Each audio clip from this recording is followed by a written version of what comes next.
सूचना network CIN। अहिले बिहानको 6 बजेको छ। सामुदायिक सूचना नेटवर्क CIN बाट अब प्रसारण हुँदैछ साझा खबर।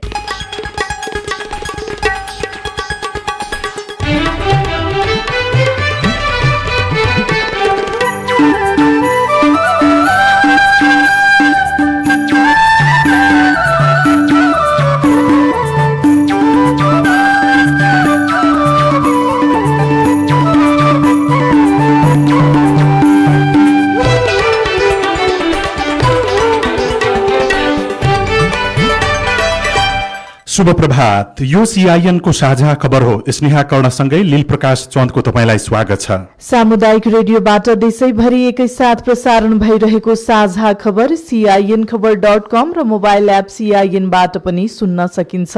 आज 2078 साल असार 19 गते शनिबार, जुलाई 3 तारिक सन् 2021, नेपाल सम्वत 1141 असार कृष्ण पक्षको नवमी तिथि। आज अन्तर्राष्ट्रिय सहकारी दिवस। साझा खबरमा प्रमुख खबरका शीर्षकहरू। चीनबाट 30 लाख मात्रा कोरोना विरुद्धको खोप आउने निश्चित। अमेरिकाका 3 कम्पनीले भने यो वर्ष पनि खोप नदिने। लमजुङको दोर्दी खोलाका कारण गाउँमा विकासको लहर। पर्सीसम्म सर्वोच्चमा बुझाएको हस्ताक्षर फिर्ता लिन नेपाल समूहलाई एमाले अध्यक्ष ओलीको निर्देशन। कांग्रेसमा सदस्यता बारेको विवाद मिल्यो। प्रतिनिधि सभा विघटन बारे यसै साता फैसलाको सम्भावना। 24 घण्टामा बाढी, पहिरो र डुबानका 51 घटना। निर्वाचनका लागि 7 अर्ब 72 करोड खर्चको सहमति। 6 महिनाभित्रै हुम्लालाई सड़कसँग जोड्ने तयारी। विश्वका 1/4 जनसंख्या अझै सफा पानीको पहुँच बाहिर। कोरोना महामारीका कारण कलेज स्तरका विद्यार्थीमा बढी पीडा। दक्षिण एसियाली मुलुकका नागरिकलाई युरोप भ्रमणमा रोक। र जोकोभिच विम्बल्डन टेनिसको चौथो चरणमा प्रवेश। स्पेन अनि इटाली युरोकपको सेमिफाइनलमा।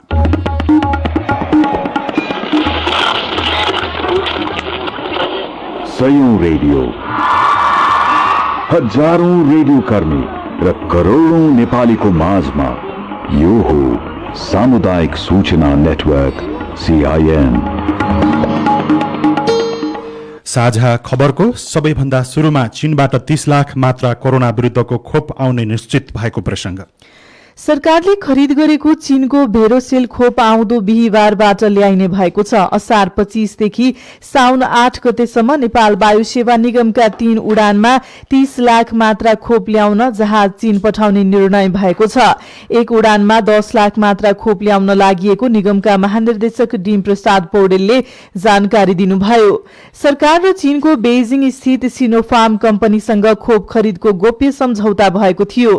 कति पैसामा कति खोप खरिद गरिएको भन्ने सरकारले सार्वजनिक गरेको छैन। 4 वर्षसम्म सम्झौता सार्वजनिक नगर्ने शर्तमा खोप खरिद गरेको स्वास्थ्य मन्त्रालयले बताएको छ।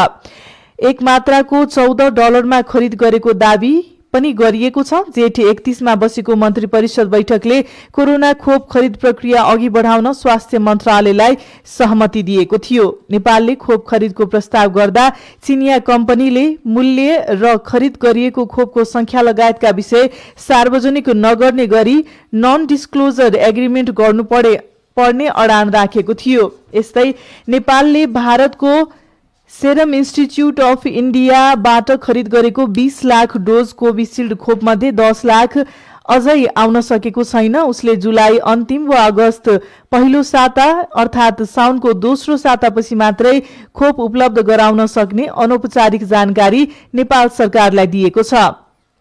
यता अमेरिकाबाट पनि नेपालमा तत्काल खोप नआउने सम्भावना देखिएको छ। सरकारले खोप खरिदका लागि सम्पर्क गरेका जोन्सन एन्ड जोन्सन, मोडर्ना र नोभाभ्याक्स कम्पनीले यो वर्ष खोप नदिने बताएको छ।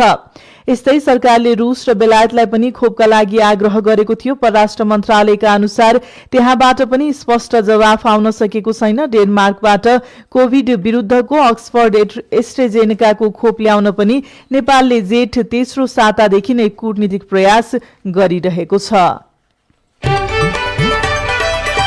83 वर्षसम्म सड़क विद्युत लगायत पूर्वाधारको आधारभूत विकास समेत नदेखेको दोर्दी गाउँपालिका 6 ताजेका बाइबीर घले अहिले गाउँमा विकासका पूर्वाधारहरू बन्दै गएको र आफैले प्रयोग गर्न पाएपछि प्रसन्न हुनुहुन्छ। यो लमजुङको दोर्दी खोलाको कारण विकास छाएको प्रसंग हो। विकासको कथा मात्र सुनेका र अन्यत्रको विकास मात्र देखेका दोर्दी खोला आसपासका नागरिक अहिले आफूले घर आँगनमा पूर्वाधार विकासको उपयोग गरिरहेका छन्। दोर्दी खोलामा निर्माणाधीन अवस्थामा रहेका जलविद्युत आयोजनाका कारण दोर्दी खोला आसपास छोटो समयमै पूर्वाधार विकासले ठूलो फटको मारेको छ।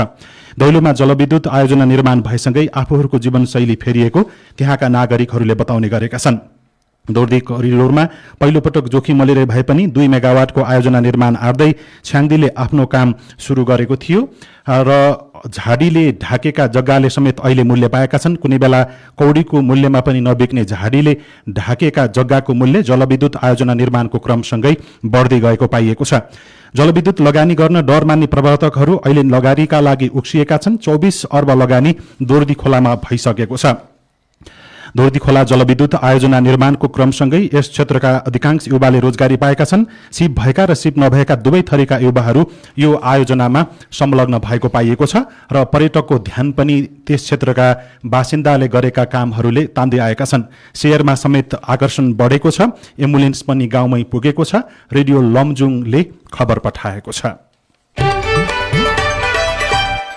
नेपाल कम्युनिष्ट पार्टी एमाले वरिष्ठ नेता माधव कुमार नेपाल समूहलाई सरकार विरूद्ध राष्ट्रपति कार्यालयमा बुझाएको हस्ताक्षर आगामी सोमबारभित्र फिर्ता लिन निर्देशन दिएको छ। एमाले सो हस्ताक्षर फिर्ता नगरिए पार्टी एकतामा गम्भीर असर पर्ने चेतावनी समेत नेपाल समूहलाई दिएको छ। प्रधानमन्त्री निवास बालवाटारमा हिजो बसेको एमाले केन्द्रीय कमिटिको बैठकले पर्सि साँझ 5 बजेसम्ममा हस्ताक्षर फिर्ता लिन चेतावनी सहितको निर्देशन दिएको छ। बैठकपछि पार्टी प्रवक्ता प्रदीप गेवालीले नेपाल पक्षका सांसदहरूले नेपाली कांग्रेसका सभापति शेरबहादुर देउवालाई प्रधानमन्त्री पदमा निर्वाचित गरियोस् भन्दै बुझाएको हस्ताक्षर फिर्ता लिन आग्रह गरेको जानकारी दिनुभयो। विपक्षी दलका नेतालाई प्रधानमन्त्री बनाइयोस् भनेर हस्ताक्षर सहित राष्ट्रपति समक्ष पुग्नु र अझ त्यसमध्ये केही साथीहरू मुद्दाको पक्ष बनेर सर्वोच्च अदालतसम्म जानु चाहिँ संविधान, लोकतान्त्रिक प्रणाली, पार्टी विधान, राष्ट्र र जनताको चाहना, हित यी केहीसँग पनि मेल खाने विषय होइन। यो सबै कुराको विपरीत रहेका विषयहरू हुन्। त्यसो भएको हुनाले त्यो हस्ताक्षरलाई आउने सोमबार साँझ 5 बजेसम्म फिर्ता लिएर आन्दोलनको एकतामा योगदान गर्नका निम्ति हामीले आह्वान गरेका छौँ। बैठकमा उपाध्यक्ष वामदेव गौतमले पार्टीका मुख्य नेतालाई कार्यवाही गरेर एकता नहुने बताउनुभयो। तपाईले नेतृत्व गरेको यहाँबाट तपाईको मुख्य जिम्मेवारी यही भयो अहिलेलाई भनेर भनिदिनु, छोडिदिनुहोस्। मलाई ढिलो चाँडो भन्न सक्दैन। यति समयभित्र, 2 दिनभित्र, 3 दिनभित्र, 4 दिनभित्र गराउँछु भनेर भन्नुभयो भने त म सक्दैन। तर त्यो जिम्मा दिनुहोस्। तपाईँलाई चित्त बुझ्ने गरी, तपाईँलाई असहमत हुने गरी होइन, चित्त बुझ्ने गरी पार्टी एकता पनि गराउँछु, वामपन्थी एकता पनि गराउँछु र यो देशमा फेरि त्यो पुरानो अवस्था सिर्जना हुने ठाउँमा पार्टीलाई पुर्याउनुको निम्ति म लाग्छु। देउवालाई प्रधानमन्त्री बनाउन माग गर्दै खनाल नेपाल समूहका 23 सांसद सहित विपक्षी गठबन्धनका 146 सांसदले सर्वोच्चमा रिट दर्ता गरेका छन्। नेपाल पक्षले भने ओलीले फिर्ता लिन आग्रह गर्दैमा हस्ताक्षर फिर्ता नलिने बताएका छन्। सीआईएनसँग कुराकानी गर्दै नेता भीम रावलले भन्नुभयो, उहाँहरूले के निर्णय गर्नु भएको छ, किन त्यस्तो गर्यो, त्यसको औपचारिक जानकारी हामीलाई छैन। अवैध कमिटीले गरेका निर्णयहरू जेसुकै निर्णय गरे पनि त्यसको कुनै वैधता हुँदैन। वैध नभएका निर्णयहरू अमान्य हुने कुरा स्वतः सिद्ध छ। तर उहाँहरूले चाहिँ यो तपाईहरुको लागि त अन्तिम अवसर हो भन्ने ढंगबाट निर्णय गर्नु भएको छ नि त। अब त्यसले त झन्झन एकतालाई चाहिँ परपर धकेल्दै लगेको छ। त्यो राजनीतिमा कसैले तिमीलाई अन्तिम अवसर हो, यस्तो हो भनेर त्यो धम्क्याउने कुराको खासै अर्थ हुन्न। तर कानुनलाई मिचेर, पार्टीको विधानलाई मिचेर, अधिवेशनलाई मिचेर अनि देश अर्काको टाउकोमा हाल्ने कुरा भनेको हास्यास्पद कुरा हो। नेपाली कांग्रेसमा भने सदस्यता बारेको विवाद मिलेको छ। कांग्रेसमा पार्टीको क्रियाशील सदस्यता छानबिनको मापदण्डमा समझदारी जुटेको हो। पार्टी पदाधिकारी र पूर्व पदाधिकारी सम्मिलित हिजोको बैठकले सदस्यताको छानबिनको मापदण्डमा समझदारी बनाएसँगै तोकिएकै समयमा महाधिवेशन हुने निश्चित भएको नेता रमेश लेखकले जानकारी दिनुभयो। क्रियाशील सदस्यताको व्यवस्थापन र यसलाई अन्तिम रूप दिने सम्बन्धमा केही विषयहरूमा समान धारणा बनाउनु पर्ने अवस्था थियो। त्यसका बारेमा नेताहरूका बीचमा समान धारणा बनेको छ र अब क्रियाशील सदस्यता सम्बन्धी काम हामीले अगाडि बढाइसकेका छौँ। निरन्तर रूपले यो चलिराखेको छ। द्रुत गतिमा अगाडि बढाएर हामी चाँडोभन्दा चाँडो यो कामलाई सकाउँछौँ र महाधिवेशनलाई सुनिश्चित गर्छौँ। विधानको प्रक्रिया विपरीत आएका सदस्यताको सूचीलाई 15औं महाधिवेशनमा मात्रै भाग लिन पाउने गरी हाललाई स्थगन गर्न संस्थापन र इतर पक्ष दुवै तयारी भएका छन्। करिब 500 वडामा प्रक्रिया विपरीत सदस्यता आएको भन्दै संस्थापन इतर पक्षले विरोध जनाउँदै आएको थियो। पार्टीको 14औं महाधिवेशन आगामी भदौ 16 देखि 19 सम्म गर्नुपर्ने संवैधानिक बाध्यता पनि रहे पनि सदस्यता विवादले अन्यल खडा गरेको थियो। केन्द्रीय सदस्य अर्जुन नरसिंह केसीले प्रक्रिया विपरीत आएका सदस्यको सूचीलाई स्थगन गरेर 15औं महाधिवेशनबाट मान्यता दिने गरी छानबिन अघि बढाउन सभापति शेरबहादुर देउबा तयार भएपछि विवाद टुंगिएको जानकारी दिनुभयो। भौतिक पूर्वाधार राज्यमन्त्री सुमन शर्मा रायमाझीले राजीनामा दिएपछि लुम्बिनी प्रदेश सरकार संकटमा परेको छ।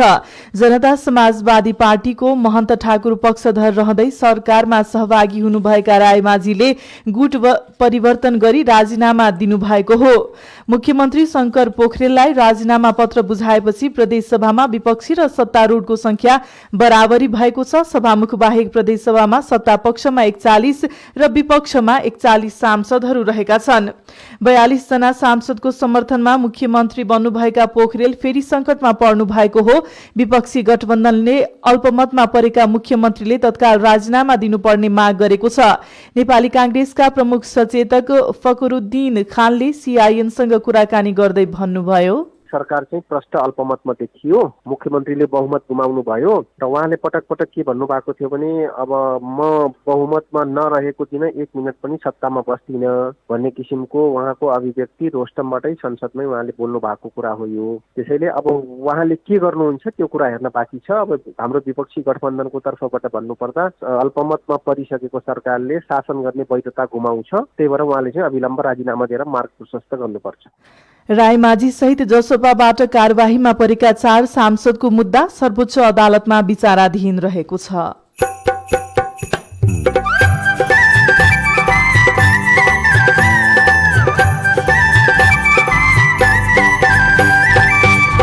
सामुदायिक सूचना नेटवर्क सीआईएन मार्फत देशभरि प्रसारण भइरहेको साझा खबरमा लामो दूरीका सवारी साधन नचल्दा श्रमिक र सञ्चालकलाई तनाव। अब ऋणमा डुबेको जब गरिब मजदुर ऋणमा डुबे छ नि, अब गर्नेले गरिरहेको छ, अब पैसा हुनेले किन्ने नहुनेले त्यही हेरै बस्ने हो। 24 घण्टामा बाढी पहिरो र डुबानका 51 घटना, निर्वाचनका लागि 7 अर्ब 72 करोड खर्चको सहमति लगायतका खबर बाँकी नै छन्। सीआईएनको साझा खबर सुन्दै गर्नुहोला। नमस्कार मेयर साहब। नमस्कार म्याडम। नमस्कार मेयर साहब, नगरपालिकामा विकास निर्माणका योजना त गजबै ल्याउनु भयो, तर के म्याडम, तपाईलाई चित्त बुझेन कि? विकास निर्माणको काम त राम्रै भइरहेको छ, तर नगरभित्र बाल श्रम प्रयोग गरेको गुनासो पनि सुनिन्छ नि। के कसरी अनुगमन गर्दै हुनुहुन्छ? हो म्याडम, हामीले पनि बालबालिकाहरूलाई श्रमयुक्त काममा लगाएको केही घटनाहरू भेटेका छौँ। यसरी बाल श्रम गराउनेहरूलाई सचेत गराउनुका साथै कानून बमोजिम कारबाही पनि गरिरहेका छौँ। हो नि मेयर साहब, बाल श्रम निवारणको लागि 18 वर्ष मुनिका बाल बालिकाहरूलाई कुनै पनि श्रमयुक्त काममा लगाउनु हुँदैन र बाल श्रम गराउनु कानून विपरीत हो म्याडम, बाल बालिकाहरूको उज्जवल भविष्यका लागि बाल श्रम निवारण गर्नै पर्छ। बाल श्रम निवारण गर्ने हामी सबैको जिम्मेवारी हो। बाल श्रम गराउनु सामाजिक अपराध हो। बाल बालिकालाई श्रममा लगाउनु कानून बमोजिम दण्डनीय हुन्छ। बाल श्रम नगराउँ। श्रम, रोजगार तथा सामाजिक सुरक्षा मन्त्रालय। शरीर हुन्छ अङ्ग भङ्ग जसले तेजाब छर्छ, ती व्यक्तिले कानुनत दण्ड भोग्नै पर्छ। तेजाब हानि शरीरका संवेदनशील अङ्ग, क्षति नष्ट गरी जसले पार्छ अङ्ग भङ्ग। 20 वर्ष जेल 10 लाख क्षतिपूर्ति भर्छ। तेजाब हानि जसले मानवीय क्षति गर्छ। तेजाबको कारणबाट पीडितको ज्यान गए, पीडकालाई हुन्छ ज्यान मारेको सजाय। कसुरदारलाई कारबाही पक्का पक्की हुन्छ। घटना हुन साथै पहिले उजुर गर्नु पर्छ। कसुरदार उम्क्यो भने झन् विनाश गर्छ। तेजाब हान्ने अपराधीलाई दण्ड दिनै पर्छ। युएन ओडिसीको सहकार्यमा महान्यायाधिवक्ताको कार्यालय। बाबा, यो घरेलु हिंसा भनेको के हो? घरभित्रको एउटा सदस्यले अर्को सदस्यलाई शारीरिक, मानसिक, यौनजन्य, आर्थिक वा अन्य कुनै पनि कुरामा दिएको दुःख वा यातना हो। यस्तो यातना कसैलाई दिनु हुँदैन। अनि बाबा, घरभित्र हिंसा भएमा कसलाई भन्ने अनि उसलाई के कारबाही हुन्छ त? आफूलाई हिंसा भएमा वा अरू कसैलाई हिंसा भइरहेको थाहा पाएमा प्रहरीमा, महिला आयोग अथवा स्थानीय तहमा उजुरी दिन सकिन्छ। हिंसा गर्ने व्यक्तिलाई 3,000 देखि 45,000 सम्म जरिवाना, 6 महिनासम्म जेल वा दुवै सजाय हुन सक्छ। फेरि त्यही गल्ती गरेमा सजाय दोब्बर हुन्छ। UNODC को सहकार्यमा महान्यायाधिवक्ताको कार्यालय। सामाजिक रूपान्तरणका लागि यो हो सामुदायिक सूचना नेटवर्क CIN। तपाईँ अहिले देशभरिका सामुदायिक रेडियो CINखबर.com र मोबाइल एप CINबाट एकैसाथ साझा खबर सुन्दै हुनुहुन्छ। अब आज काठमाडौँबाट प्रकाशित पत्र पत्रिकाहरूको खबर। गोरखापत्र दैनिकको पहिलो पृष्ठमा बाढी र डुबानका कारण 51 घटना भएको शीर्षकमा खबर लेखिएको छ। गत 24 घण्टामा बाढी, पहिरो र डुबान लगायत विभिन्न किसिमका 51 वटा घटना भएका छन्। ती घटनामा परि 5 जनाको मृत्यु, 7 जना बेपत्ता र 14 जना घाइते भएका छन्। बाढी पहिरोका कारण अवरुद्ध 6 स्थानको सड़क खुलाउने कार्य जारी रहेको गृह मन्त्रालयले जनाएको छ।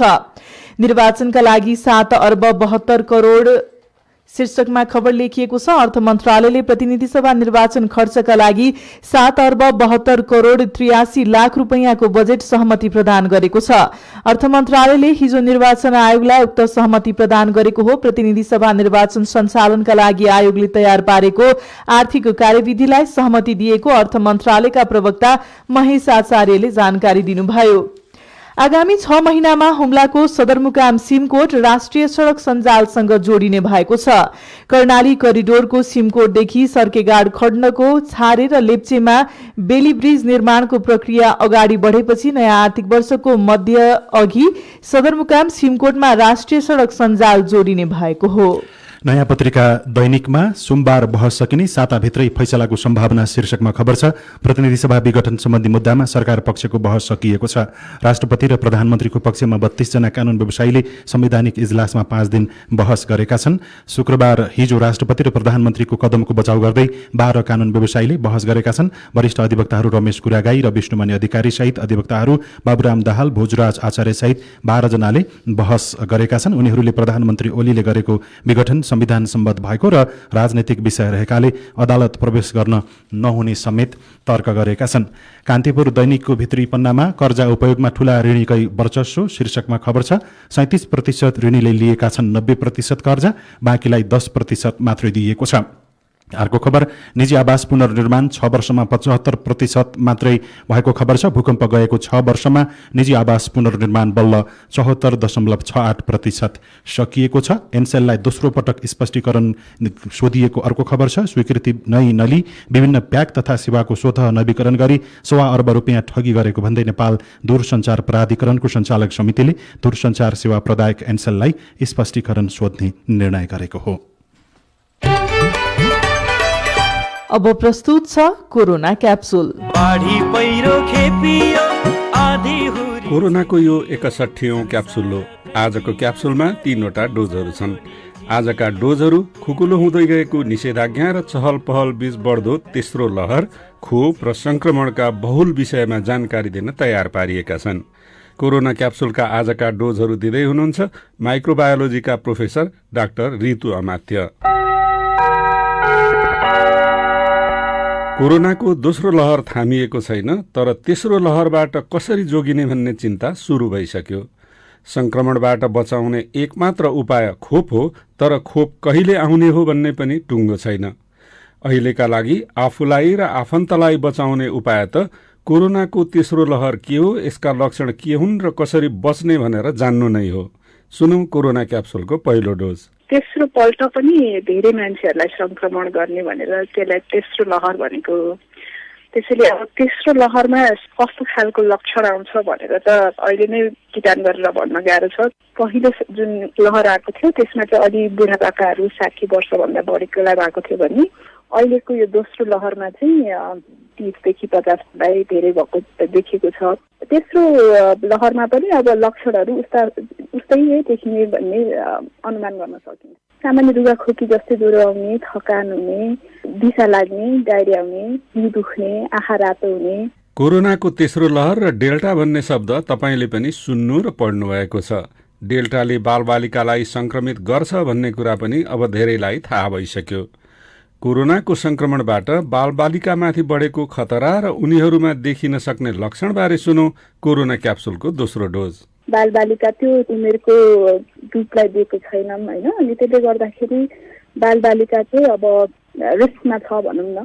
तर हाम्रो जस्तो देशमा जहाँ चाहिँ भ्याक्सिन कभरेज धेरै भएको छैन त्यहाँ चाहिँ सबै नै उमेरको अफेक्ट हुने भयो। अहिलेको सन्दर्भमा चाहिँ हामीले साधारण रुगाखोकी भनेर हेरसिक्राइ गर्नु भएन, जाँच चाहिँ गराइहाल्नुपर्छ। किनभनेदेखि यसको पनि जुन लक्षणहरू छ त्यो चाहिँ रुगाखोकी जस्तै नैबाट सुरु हुने हो। घाँटी दुख्ने, घाँटी खसखसाउने, नाक बग्ने, हात छिमाउने, खोकी लाग्ने होइन, हात खुट्टा दुख्ने, त्यसरी नै सुरु हुन्छ। अनि पछि अब यसलाई जाँच गरिएन साधारण रुगाखोकी भनेर यतिकै राखिदियो भने जो संक्रमित हो उसले पनि अरू आफ्नो घरको आफ्नो सम्पर्कमा आउने अरूलाई पनि सारिरहेको हुन्छ। त्यसैले जाँच चाहिँ एउटा गराइहाल्नुपर्छ। अहिलेसम्म खोप लगाउन नपाएकाहरू खोप लाउन पाए बाँचिन्थ्यो भन्ने आशामा छन्। पहिलो खोप लगाएका नागरिक दोस्रो खोपको पर्खाइमा छन्। तर कतिपय मानिस मधुमेह, रक्तचाप तथा दीर्घरोगीले खोप लगाउँदा स्वास्थ्य समस्या बढ्छ भन्ने त्रासमा पनि छन्। असली कुरा के हो त भन्ने विषयमा सुनौ कोरोना क्याप्सुलको तेस्रो तथा अन्तिम डोज। खोपले गर्दाखेरि त्यस्तो दीर्घरोगी रेगुलर औषधि खाइरहनु भएकोहरूलाई त्यस्तो साइड इफेक्ट चाहिँ देखेको छैन। त्यसैले खोप चाहिँ सुरक्षित नै छ। कुनै कुनै मान्छेमा चाहिँ खोपको एलर्जीहरू चाहिँ देखिएको छ। त्यस्तो कुनै चाहिँ लक्षण छ भनेदेखि पहिला डाक्टरको परामर्श गरेर मात्रै खोप लिनु होला। इभन क्यान्सरवाला पेसेन्ट्सहरू उहाँहरूले पनि क्यान्सरको थेरापीलाई रोकेर अनि खोप दिएर अनि फेरि कन्टिन्यू गर्न पनि मिल्छ। कसैलाई डाबर आउने त्यस्तो हुन्छ होइन, कसैलाई औषधि खाएपछि हात खुट्टा सुन्निने हुन्छ। तर त्यो भन्दैमा खोप नलिनु चाहिँ मिल्दैन, किनभने यसले खोप लिएपछि चाहिँ खोप लिने व्यक्तिमा चाहिँ धेरै डरलाग्दो खालको बिरामी हुँदैन, कोभिडै भइहाले पनि। त्यसैले खोप चाहिँ लिनुपर्छ। कोभिडका विषयमा तपाईलाई चाहिएको जानकारी र सहायताका लागि कसलाई कहाँ सम्पर्क गर्ने भन्ने कुरा थाहा छ भने त सजिलै भयो। तर थाहा छैन भने स्वास्थ्य मन्त्रालयको हटलाइन नम्बर 1133 र मोबाइल नम्बर 98 512 55 837 र 98 512 55 839 मा फोन गर्नुहोस्। स्वास्थ्य मन्त्रालयको आपतकालीन कार्य सञ्चालन कक्षका यी नम्बरमा फोन गरेर तपाईले अप्ठ्यारो अवस्थामा अस्पताल, बेड र अक्सिजनको व्यावहारिक सल्लाह र सहायता पाउन सक्नुहुन्छ। यी नम्बरहरू 24 घण्टा चल्छन्, तर काम नपरी फोन गरेर फोन उठाउनेलाई जिस्क्याउने र इत्रिने काम नगर्नुहोस्। कोरोनाको तेस्रो लहर, त्यसको जोखिम र खोपको साइड इफेक्ट बारे अनेक जानकारीका डोजहरूका लागि प्रोफेसर डाक्टर रितु अमात्यलाई धन्यवाद र कोरोना क्याप्सुल सुन्नुभएकोमा तपाईलाई पनि धन्यवाद। साझा खबरमा अब विदेशको खबर। विश्वका झण्डै 1/4 जनसङ्ख्यालाई अझै पनि सफा पानीको अभाव रहेको पाइएको छ। गत वर्ष सन् 2020 गरेको अध्ययनको विश्वासका हरेक यसलाई फेरि सुन्नुहोस्। गत वर्ष सन् 2020 गरेको अध्ययनले हरेक 4 मध्ये एकजनालाई शुद्ध र सफा खानेपानीको अभाव रहेको देखाएको हो। कोभिड-19 को विश्वव्यापी महामारीका समय कलेज स्तरका विद्यार्थीले बढी तनावको अनुभव गरेको एक अमेरिकी अनुसन्धानले देखाएको छ। कोभिड-19 को विश्वव्यापी महामारीका बीच कलेजका छात्र छात्राको अनुभव बढी पीडादायी र विस्मयकारी बनेको हालसालै प्रकाशित ओमेगा नामक जर्नल अफ डेथ एन्ड डाइङमा प्रकाशित रिपोर्टमा उल्लेख गरिएको छ। संयुक्त अरब इमिरेट्स युएईले आफ्ना नागरिकलाई भारत, पाकिस्तान, बंगलादेश, नेपाल र श्रीलङ्का लगायतका धेरै देशमा यात्रा नगर्न आग्रह गरेको छ। कोभिड-19 महामारीका कारण गत महिनाको अन्त्यमा युएईले विभिन्न 14 मुलुकका यात्रीलाई आफ्नो देश प्रवेशमा प्रतिबन्ध लगाएको थियो र अमेरिकी सेनाले प्रयोग गरिरहेको बगराम हवाई मैदान झण्डै 20 वर्षपछि अफगानिस्तान सरकारलाई हस्तान्तरण गरिएको छ। सन् 2001 मा अमेरिकामा आतंकवादी हमला भएपछि अफगानिस्तानको तालिबान सरकार ढाल्न एवं आतंकवादी संगठन अल कायदाको संरचना ध्वस्त बनाउन अमेरिकाले बगराम विमानस्थलको प्रयोग गरेको थियो।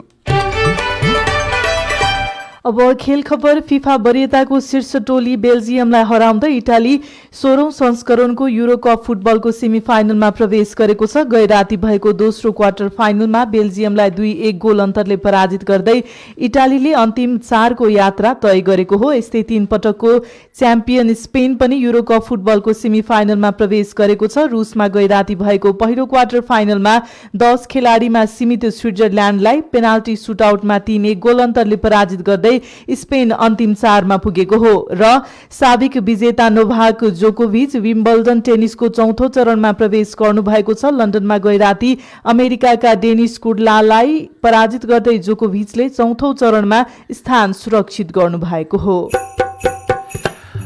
लामो दूरीका यातायात सञ्चालन गर्ने बारे सरकार अझै अनिर्णित। रेडियो रिपोर्ट, अरू खबर र कार्टुन पनि बाँकी नै छ। CIN को साझा खबर सुन्दै गर्नुहोला।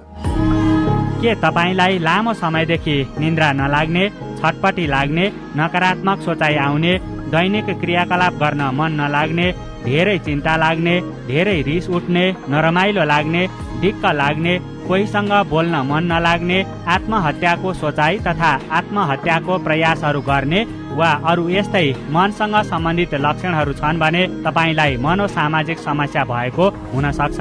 यस्तो लक्षणहरू देखिएमा आफ्नो नजिकको व्यक्तिलाई जानकारी गराई आफ्नो शारीरिक तथा मानसिक स्वास्थ्यमा विशेष ध्यान दियौं र मनोसामाजिक सहयोगको लागि मनोविमर्शकर्तासँगै सहयोग लिनुहोस्।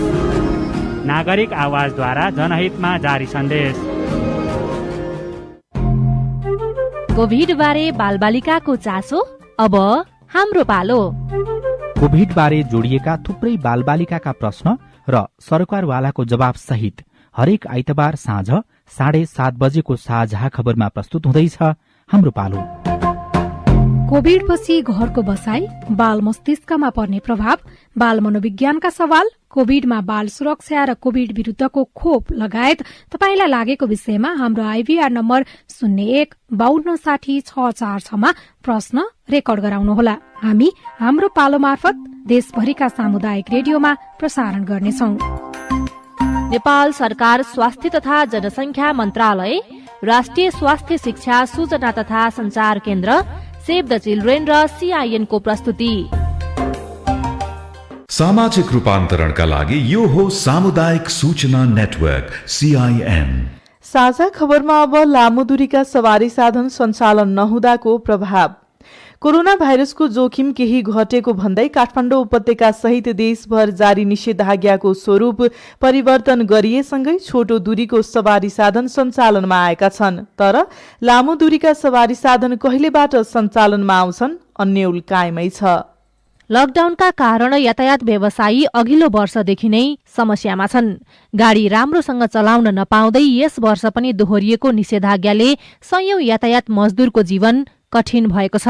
मेची यातायातका श्रमिक अनुप कुमार पाण्डे। अब ऋणमा डुबेको जब गरिब मजदुर ऋणमा डुबे छ नि, अब गर्नेले गरिरहेछ, अब पैसा हुनेले किन्ने नहुनेले त्यही हेरै बस्ने हो। निषेधाज्ञाका कारण श्रमिक र व्यवसायीको पीडा एउटै भएको छ।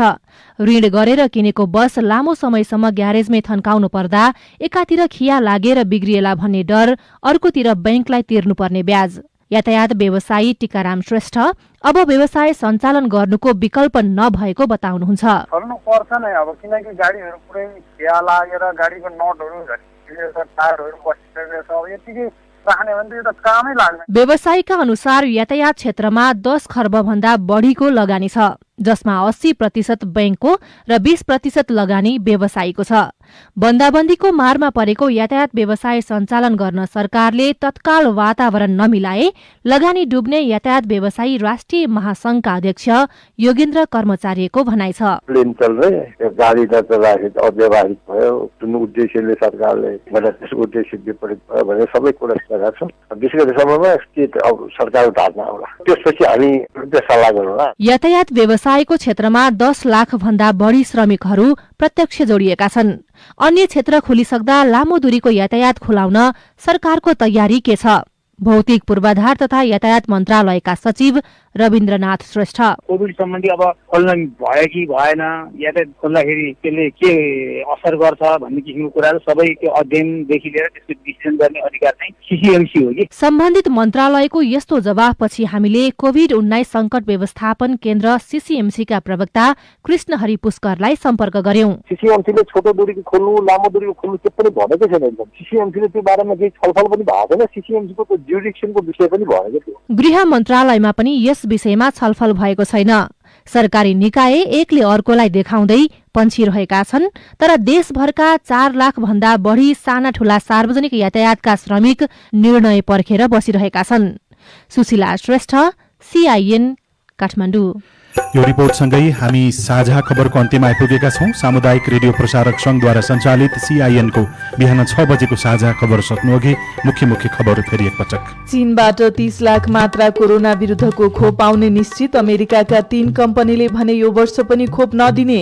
लमजुङको दोर्दी खोलाका कारण गाउँमा विकासको लहर। वर्षेसम्म सर्वोच्चमा बुझाएको हस्ताक्षर फिर्ता लिन नेपाल समूहलाई एमालेको निर्देशन। कांग्रेसमा सदस्यता बारेको विवाद मिल्यो।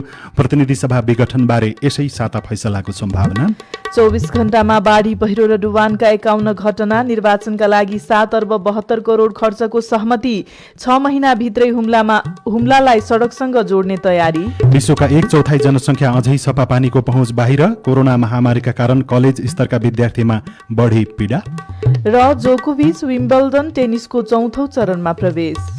साझा खबरको अन्त्यमा कार्टुन हामीले राजधानी दैनिकमा कुरै शीर्षकमा उत्तम नेपालले बनाउनु भएको कार्टुन लिएका छौं। यहाँ व्यङ्ग्य गर्न खोजिएको छ जुनसुकै विकास निर्माण र बजेटमा पनि भ्रष्टाचार गर्ने परिपाटीमा। यहाँ 2-3 जना केही ठूला कोट लगाएका मान्छेहरू एउटा मन्त्रालयमा कुराकानी गरिराखेका छन् उभिएर। त्यहाँ व्यङ्ग्य गर्न खोजिएको छ।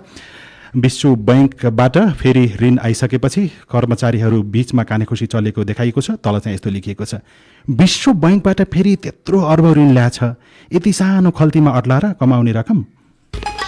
हवस् त, प्राविधिक साथी सुभाष पन्तलाई धन्यवाद। अहिलेलाई लील प्रकाश चन्द्र स्नेहा कर्ण बिदा भयौं। तपाईको आजको दिन शुभ होस्। नमस्कार। यसपछि देशभरिका सामुदायिक रेडियोबाट कार्यक्रम सोधी खोजी प्रसारण हुनेछ। सुन्ने प्रयास गर्नुहोला।